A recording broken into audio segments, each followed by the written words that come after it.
right, so good to have you guys here. First of all, thank you for the opening session. Much smaller event, obviously, than a Realcomm and IBCon crowd, but these smaller events, it's easier to get more intimate. The questions from the audience, they can feel part of it. You can go talk to the director of real estate technology for Walmart or Google and McKesson, he's formerly with Visa. And I know how busy you guys are, so first of all, thank you for taking the time to come and share. It's one thing to be smart, it's another thing to be willing to share, right? Thanks for bringing us together, too, so we can have this conversation. Right. Yeah, absolutely. Yeah. Well, and you three are warriors. I mean, I don't know, it feels like about 6-7 years. Is that about right? And Josh, 15? I don't want to hear it. Well, you said the first time, I think it was like 15 years ago. Well, the first time I came across your group, the Realcomm conference, was in 2007. Okay, Oh. wow. So I didn't attend that year, but that's how long I've been 17 years. consuming Yeah. thought leadership from the arena that you've developed. 17 years, Drew? How long? At least 10. Yeah. It's been, yeah, Wow. it goes by fast. Yeah, it does go by Yeah. fast. Yeah, believe me, trust me, it goes by fast. I think I'm 27 years in Realcomm and 35 in the industry. And it is amazing though, and that's we'll segue into our conversation we had up there, was a lot changes, but a lot stays the same, right? And what we're doing is not easy. Okay, let's start with that. I mean, facilities used to be clunky buildings with 10 different systems, none of them talked to each other, Guy came in a gray shirt and a blue shirt and a red shirt to fix them. There was no such thing as integration or IoT or networks, right? So last 10 years, 15, it started to get a little bit more complicated. And it's complicated to do small. It's even harder to do at scale, right? And all three of your companies that you have been with or are currently with, those are massive companies, okay? So let's start with you, Drew. What are the top 3 challenges? Try to do it fast. I like Mark's style on the last session. Top 3 challenges of our industry. I think the complexity of a single building in general, and I've had similar conversations with a few of you and with others.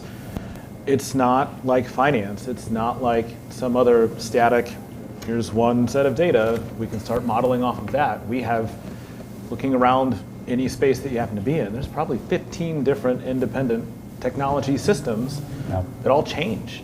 So getting some degree of connectivity across all of those things to begin with, to do it so it's sustainable and you can then take it to 100 buildings instead of one, that's just hard. It's hard.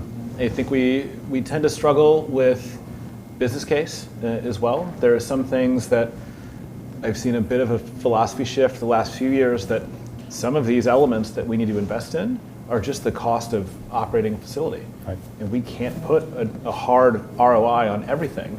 And there's a bit of hesitation to accept that. Yep. And I think, An elevator is needed.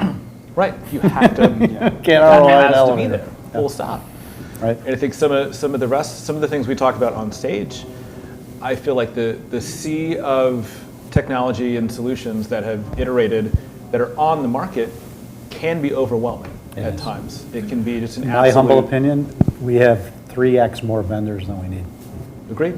And it makes it difficult when I may have someone internally who gets excited. They saw a new thing, a new sensor or a new piece of software, Right. and they bring it to me, hey, can we do this? Like, well, we already have 2 things that do that. Right. Like what Josh was talking about earlier, I'm super jealous that you're able to shrink an application portfolio by 9. I got excited when you said that. Absolutely. Yeah, that's big. That's a lot of work. Yeah. It is a lot of work. Couple other quick challenges for the industry. I think there's, to the point of the title of this event, Beyond the Hype, trying to figure out, we're in a very, very steep hype cycle right now. We are. Around all things AI and data. So we're all excited for it. It's going to be transformative, but how do we apply that individually in the face of this growing intensity of people pushing That it? was our commitment. We made it as a team, January 1. Actually, think of last year when we had spun up the AI. We actually had an AI event in conjunction with Cortec last year. Yeah. Day 1 was Cortec, day 2 was AI, because we needed to get together and see what was real, what wasn't. But we made a commitment January 1 to get past the AI is cool thing and to really dig. And I think, I'm pretty proud of the fact that at Realcomm and IBCon, we had 16, I think, case studies. And we have this AI advisory group now that we meet every month. These guys are coming up with real stuff, right? So thank you for that. I mean, getting beyond the hype is a lot of work. It's Yeah. easy to put somebody up on stage, oh, AI is cool. No. So we did that in 2016. Josh, big challenges of the industry. Sure, and actually, you and I have talked a bit about some of these this week without the two of you. I see that, and this may be why there are 3 times as many vendors as we need here, but we have a challenge putting the value proposition together for leaders that aren't necessarily here at this event, that are above us, that are making decisions. We've come through some uncertainty leading to this election. We have a different set of uncertainty with the next Trump presidency. How do we build stronger business cases? That's key. Because now it's about the money, right? During the last 4 years, we had more incentives for sustainability and reduced emissions or whatever. Yes, shareholders for publicly traded companies still want a green business. They want to be investing in sustainably sourced products and solutions. But right now, I'd say more than ever, we need to be able to make a very compelling financial case. Yeah. Well, in all fairness, IT people or facility tech people, they didn't go to school to learn how to ramp up business cases, right? They're technical people by nature, but now we're asking them to put on the suit and tie, so to speak, and go in and make the business case. And like we were talking about earlier, of that 80 or so items, identify the 80, prioritize the 80, and then come out with the business case for 5 or 10. That's a different set of skills. Yeah. And hopefully, as we talk more, and the people who've got those skills share those skills. I mean, Neil from Walmart was just speaking. I mean, he's got a lot of business skills. I would put all of you actually in that camp now that you learned how to do that. Now we just got to get the word out to as many people who are willing to listen. Yeah. Sabine, from your vantage point, Google. I have a couple. I think we're trying to make the technology do things it was never meant to do in the first place. So it was never meant to reliably send data to cloud in a secure way, and yet that's what we're expecting. So we're expecting out of OT what we're doing with IT, and that's a big ramping area, a big change. I think it is absolutely evolving, but that's what you're starting out with. So very unintelligent technology that needs to become more intelligent. So that's a big gap here. And the second one, I thought the Realcomm, the vibe at Realcomm was break the norm. And so this conversation between facility operation and construction, where there's such a big gap, somebody built the building, somebody else operates it, and there's really zero conversation. Operational model, all of that really needs to change. I think that's a big issue with progressing, because we talk to one team, they're willing to do it, then the next team just doesn't follow through. So this kind of... The sad, scary part about that statement is, when I first started talking about that, I had no gray hair. Okay. But I thought it really came through, like at Realcomm, like people were like, there was some energy behind that. So that's enough. We really need to break that norm and start moving forward. So I like that. I mean, construction needs to lead absolutely into operations, and IT has to talk to facilities and OT. And I mean, Howard, comes up with the program every night. I said, "Really? We're still talking about this?" And he says, "We're still talking about it." Well, and we can't. I get bored and frustrated quicker than he does. Thank God.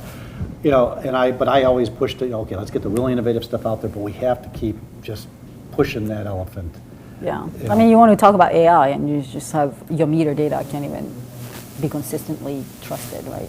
That's a big. You can't do AI without data. Yeah. Structured, good data. Yeah, right? exactly. And spreadsheets and data, in 80 different systems is not going to get you AI. Yeah. It's not. All right. We'll start through final thoughts. What would you say to the market? We're going to be here for 24 hours and beat the heck out of this topic. What do you hope to walk away with? I hope to find disagreement, to be totally honest. I love these smaller, more connected sort of events where we're being forced into more of the breakout session, more of the candid discussion. Right. It's valuable for me as someone who's out as an operator. I want to know what's working and what's not. And without the safety of typically a smaller event, smaller crowd, we tend to see a lot of head nods on a stage or in an audience. Like I don't want that. Yeah. Well, we need to, and we're working on it, where you figure out the benefit of a big gathering, but then you got to be able to segment it in and allow for these smaller conversations to happen, right? Because the big events, they're the snowplows, right? They're the keeping the conversation big, alive in a big way.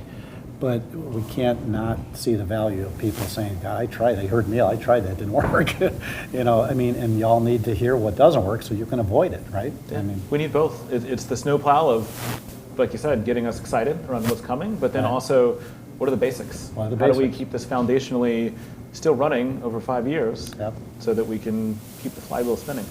Yeah, it's juggling multiple chainsaws. Josh?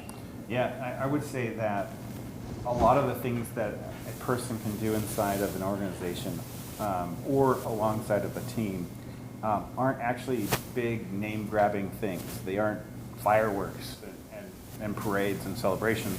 They're little things that you do to steer the course in the direction that it needs to go. A nudge here, a well-placed question, right, can go a long way at driving the conversation forward when it feels like you are in a stagnant place, in a Right. stagnant state. If maybe you're somebody who's come to this conference many times and you feel like you're hearing the same things over and over, and it's really because we do need that reminder, okay, what are the little things I can do when I get back to my office this week? What can I actually do? Who can I talk to? What conversation can I have? And ask the questions. Well, what do you think? I heard this. What do you think about this? And what might it mean for our team and our organization? Well, one thing that I've been trying to say consistently over the years in a lot of different ways, sometimes yelling, sometimes begging, is if anybody walks out of this Monday morning, what would I love them to want to do is schedule that meeting with all the different departments, put up that obnoxiously complex graph and just say, this is all the vegetables. We're only going to make soup, one kind of soup, but maybe we should talk every quarter. Yeah. Just so workplace and smart buildings and enterprise data and applications like the IWMS, like they're talking about right now, at least be aware, because sooner or later, maybe not in my lifetime, but 20, 30 years from now, all these systems will talk to each other and they will be impacted by AI. So. Yeah, I'd say for me, it's kind of being re-energized, right? Realizing that we're in it together. You feel quite lonely potentially within your own organization, but you kind of find other people that are following the same track or struggling in the same ways. So we're in it together. There's hope. So I feel like as we gather here and what we listen to, it just kind of re-energizes me. It gives me one or two things to kind of address slightly differently when I go back to the office, and then just like an opportunity to just get out of my box. Yeah. But I mean, and you said it earlier. I mean, if you think about the levels of integration, all those different applications came from DOS applications, mobile, client server, cloud, right? Those were the technical architectures. And I think the criteria was address. If you had information about a building, like the address, in an application, put it on that list, right? And that's how we built that, right? But if you think about going into a building with 30-year-old air conditioning systems, they weren't designed for this. Yeah, for sure. Right? They just weren't. So IT refreshes every 3 to 5 years, it feels like, right? Facility systems do not. They were built, the elevator was built the last 30 years. And It's you a try to make feature, it not a dumb. bug. What? Yeah? It's a feature, not a bug. Yes. And you can't make a dumb building smart without a significant investment. Yeah. Right? You could try and turn a smart building solution on a building and break it. Right. Yeah. Yep. Right? Just by querying for more data points. Yeah. Too often, you can break things. Right. It's that And Jenga tower. I was it's- talking about it yeah, earlier. you It's just gotta be like you careful. touch it, it Well, falls apart. Yeah, I mean, and how about this one? So back in '04, I think it was, we took a small delegation over to Asia. Tokyo, Seoul, Hong Kong, Shanghai, Beijing, Kuala Lumpur, Singapore. We looked at all the smart buildings in Asia, which at the time were just blowing us away. I mean, Tokyo, Mori, Shanghai, I forgot the name of the building, but these guys, and they had little, 18-year-old people programming these buildings at a level we'd never seen before. So we come back, and the guy in San Diego gets all excited, One America Plaza, tallest building in San Diego at the time, and he basically, this has got to be 15 plus years ago, he puts in the network up the middle of the spine, and he gets all of his, various contractor systems people, from the parking gate guy to the HVAC, he says, you're going to integrate into this network. I mean, he was one of the earliest pioneers, and he fought through it and accomplished that. in, call it 2007, right?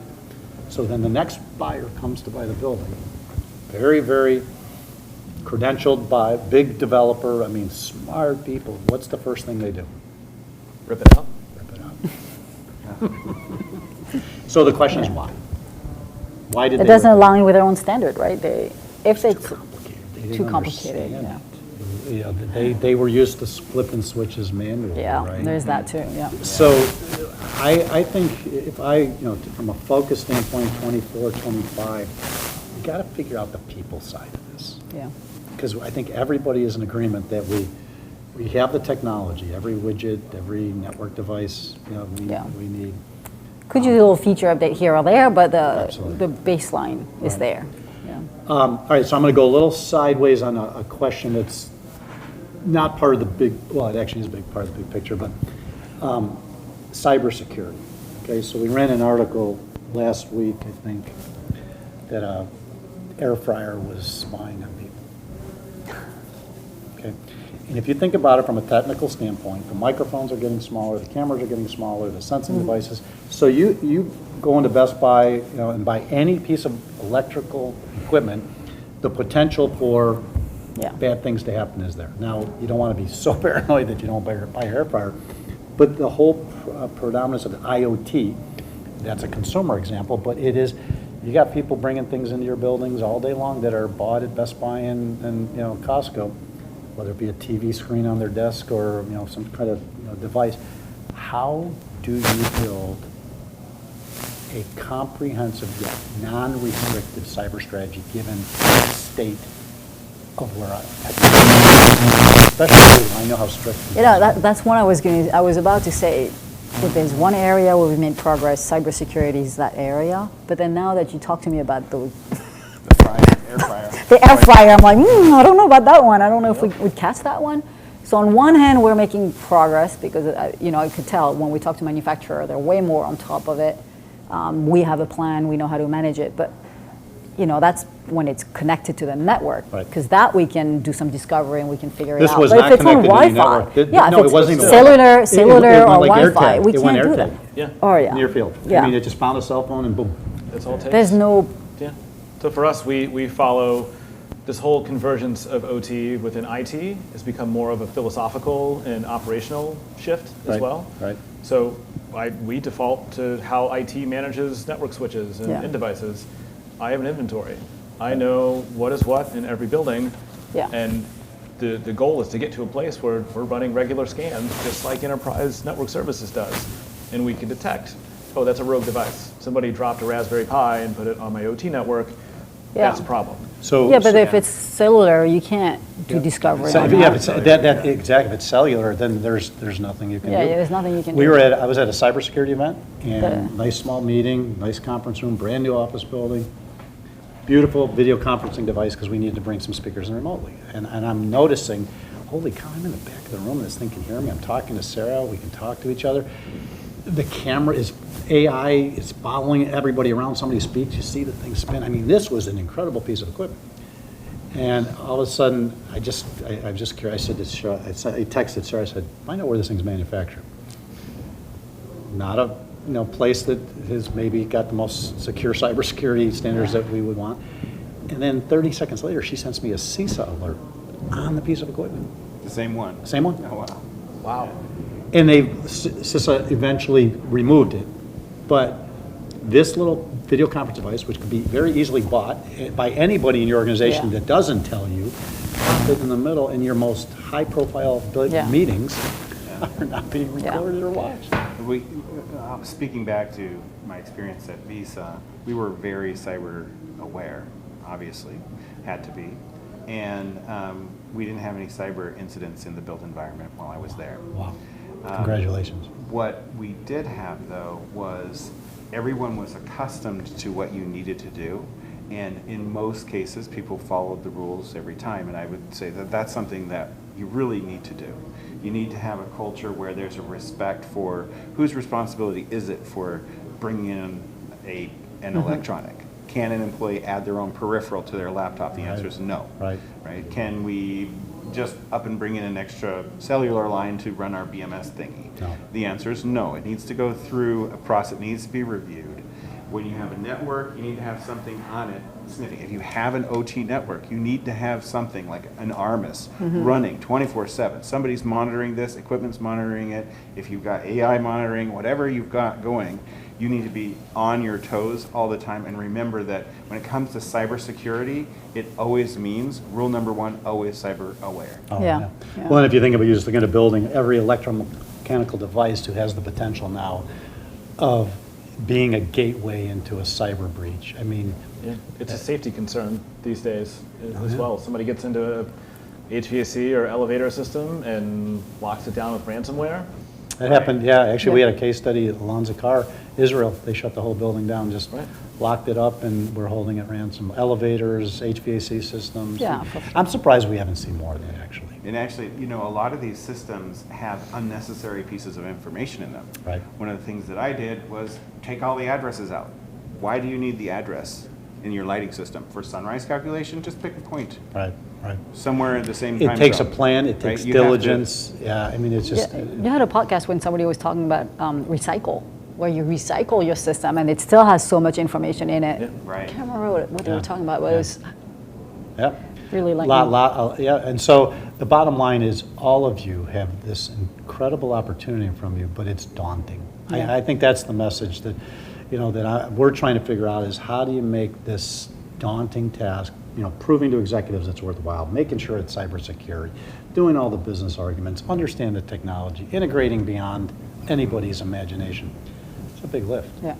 It's a big lift. So I just want to say thank you again, not just for doing this and supporting us, but for what you do, but most importantly for sharing. I mean, that's what the industry needs, and no one person can do it alone. Yeah. Just can't.